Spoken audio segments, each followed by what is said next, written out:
Alors, chers amis, bonjour.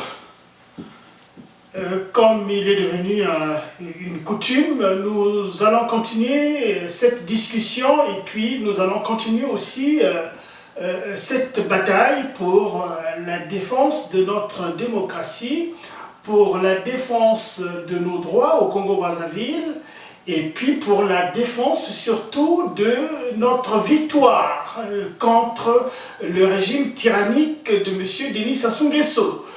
Depuis 1997, nous nous sommes inscrits dans cette posture, n'est-ce pas, de défense de la démocratie dans le sens plein du terme que nous avons recouvré, n'est-ce pas, au début des années 90.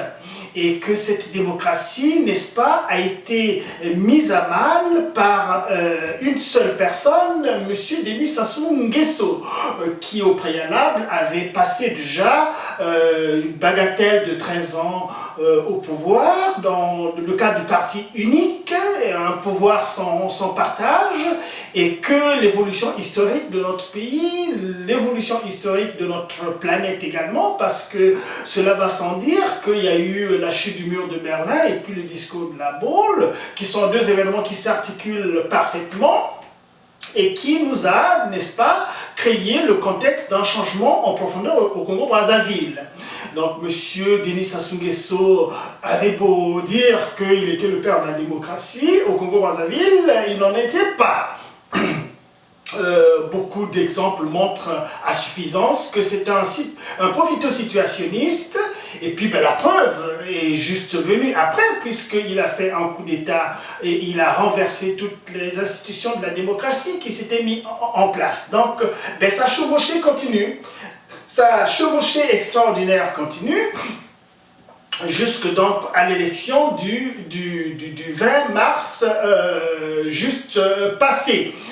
Élection largement gagnée par l'opposition et qui a éliminé M. Denis Sassou Nguesso. Les derniers résultats, les vrais résultats que nous avons, placent M. Denis Sassou Nguesso en 4e position, donc éliminé dès le premier tour. C'est pas... Monsieur Denis Sassou Nguesso n'a pas accepté cela, nous l'attendions, et il fait ce qu'il est en train de faire en ce moment. En ce moment précis, nous sommes informés que les membres de l'opposition républicaine sont, n'est-ce pas, chez eux encerclés par l'armada de monsieur Denis Sassou Nguesso. Mais qu'à cela ne tienne, au fond, finalement, on peut s'en offusquer.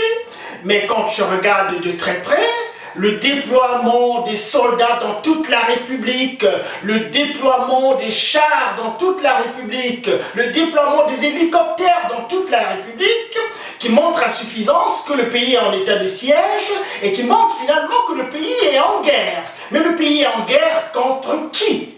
C'est ça le grand problème. C'est ça le grand problème.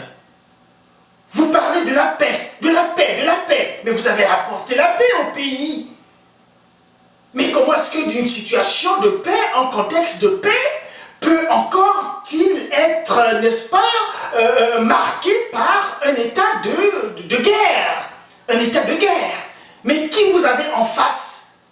Qui vous avez en face pour déployer des armes de guerre partout dans la République? Cela c'est incompréhensible. Moi franchement, je perds mon latin. Je perds mon latin et puis, franchement, je me demande, mais où sommes-nous? Mais à la fin, on se retrouve que finalement, c'est une belle situation, ça. On est bien content de voir finalement que vous déployez un peu cela alors que le pays n'est pas en guerre. Mais qu'est-ce qui peut l'expliquer alors? Je le cherche, j'ai cherché, j'ai pas trouvé, et peut-être aussi je peux m'avancer à cette hypothèse. Est-ce que c'est la peur? Ah, certainement la peur. Avez-vous peur? Mais de quoi donc avez-vous peur? De quoi avez-vous peur? Vous êtes correct, vous faites la démocratie, vous sécurisez le pays. Aucun pays autour du Congo ne menace le Congo, aucun pays n'a jamais menacé le Congo d'ailleurs. Et en comprend pas comment est-ce qu'on peut déployer l'armée.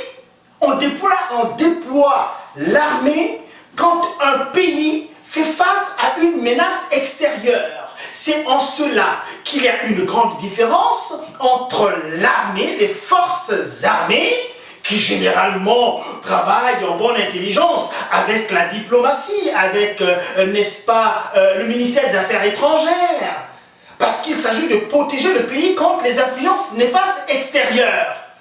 Le ministère des Affaires étrangères et la diplomatie, qui sont des fonctions régaliennes d'un État, sont des institutions qui vont empêcher la guerre de se produire en allant négocier avec les autres. Pourquoi allons-nous faire la guerre? Essayons de nous comprendre pour que nos pays n'aillent pas en guerre. Mais c'est quand les efforts de la diplomatie ont échoué et que, voilà, on ne se comprend plus et on se canarde.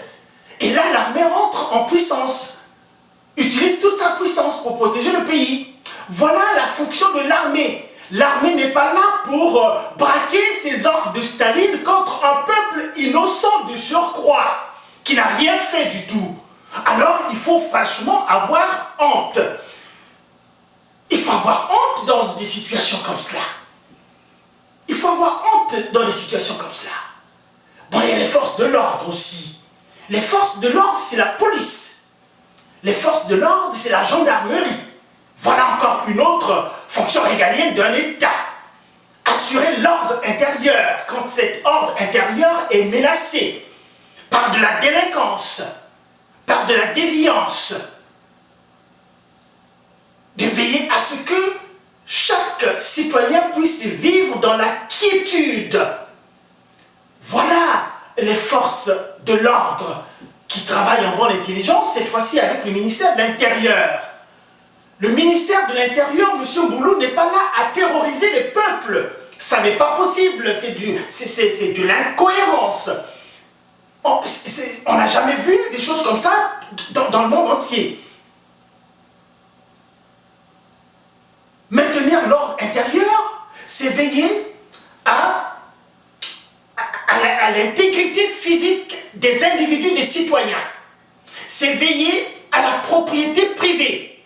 C'est veiller à la propriété publique, que ces choses-là ne soient pas détruites. Voilà le travail de la police et de la gendarmerie.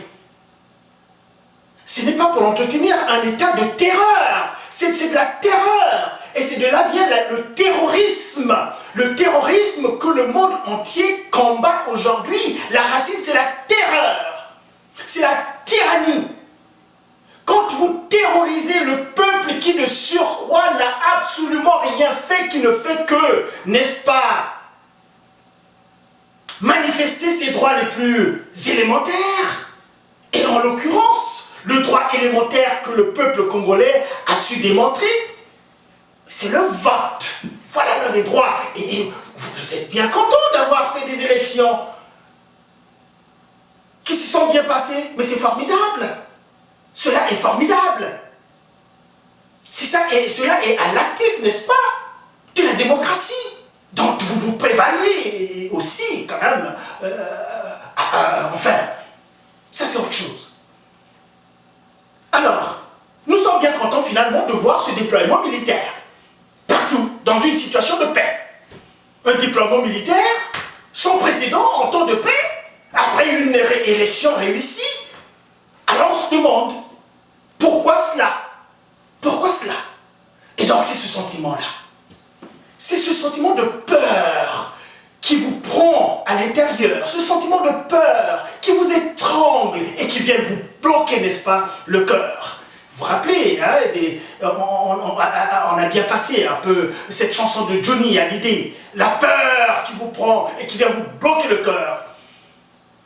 C'est cela. Alors, le seul message, évidemment, aux militants, aux Congolais, à la population congolaise, c'est de tenir bon. Ce que nous voyons ici, dans l'attitude, le comportement du régime de M. Denis Sassou Nguesso, ça s'apparente au chant de cygne, le chant du cygne. Vous savez cet oiseau-là, hein, cet oiseau de cette mythologie, le chant du cygne, c'est ça. quand le cygne se met à chanter, eh ben, c'est comme un testament. C'est comme un testament pour dire que, ben écoutez, je vais disparaître. Voilà. L'intonation du chant, et ça reflète évidemment les dernières paroles. Et ce que nous vivons, c'est le soubresaut d'un régime qui finira par disparaître tôt ou tard. Et ça, tout le monde est conscient de cela. Monsieur Denis Sassou Nguesso, et je crois qu'au jour d'aujourd'hui, Monsieur Denis Sassou Nguesso pense beaucoup à la mort. Nous tous, nous pensons à la mort. Même moi, je pense à la mort. Et je l'attends avec beaucoup de... Enfin, pas beaucoup d'impatience, mais tout le monde l'attend. Ça, c'est clair. Mais il y a des façons d'attendre la mort qui sont différentes des unes des autres. Mais je pense que la mienne sera un peu tranquille que ne l'est celle de M. Denis Sassou Nguesso. Mais elle finira par arriver. Et je pense qu'il est de plus en plus conscient. Et sa démarche me semble-t-il, pense-t-il aussi après sa mort, qu'est-ce qui peut advenir à lui-même, combien qu'il sera mort et qu'il sera encore vivant, et par quoi il sera vivant, certainement sera-t-il vivant, par sa descendance, et alors quand il sera mort, alors quelle est la place, quelle est l'importance de sa descendance après sa mort? Voilà la question qui se pose, et certainement il se dit, ben écoutez, moi c'est ma vie d'abord à moi Denis Sassou Nguesso, mais rejetant que je fous partout là, c'est pas mon affaire. De toutes les façons, je leur ai donné la possibilité, n'est-ce pas, de rassembler la fortune dont ils ont besoin pour 10, 20, 30 générations après eux, et après tout aussi, ils partiront de ce pays, de ce foutu pays. Il n'y a pas de raison que ma descendance reste au Congo-Brazzaville. Il n'y a rien au Congo-Brazzaville, je n'ai rien fait au Congo-Brazzaville. Ils iront en Europe, ils iront en Amérique, ils iront partout, ils iront de quoi, n'est-ce pas, se nourrir. Mais voilà peut-être aussi la pensée de M. Denis Sassou Nguesso. Parce qu'au jour d'aujourd'hui, ne pas penser que ma carrière politique a été ce qu'elle a été. Mais après cela, qu'est-ce qu'il y adviendra? Qu'est-ce que je lègue aux Congolais? Voilà une bonne question, où une personne devait se recouvrer d'un courage et affronter, n'est-ce pas, son destin, comme il avait assumé tantôt autrefois. Voilà les questions existentielles, des questions philosophiques.